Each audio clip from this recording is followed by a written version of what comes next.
Consigliere Messina, che opposizione sarà quella di Area Popolare? Lei recentemente ha detto in Consiglio vi faremo vedere i sorci verdi. Sarà una netta contrapposizione o sarete dialoganti su alcuni temi? La nostra opposizione è sempre stata dal primo giorno un'opposizione responsabile però che chiede un dialogo con l'amministrazione su temi importanti.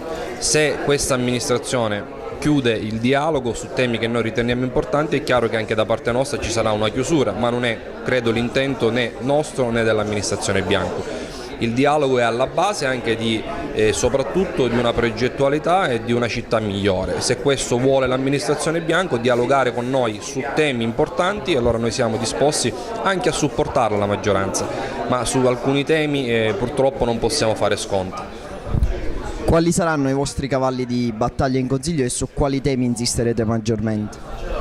Noi il tema principe io ritengo sia sempre lo stesso, cioè il piano regolatore. Sul piano regolatore non possiamo più aspettare, certamente non possiamo aspettare un piano regolatore di una famosa area metropolitana di cui ancora non si conosce né la vita né la morte né i miracoli che potrà fare. Noi aspettiamo il piano regolatore, vogliamo il piano regolatore in aula subito, e ciò non osta nulla a poter continuare un lavoro su un eventuale piano regolatore dell'area metropolitana.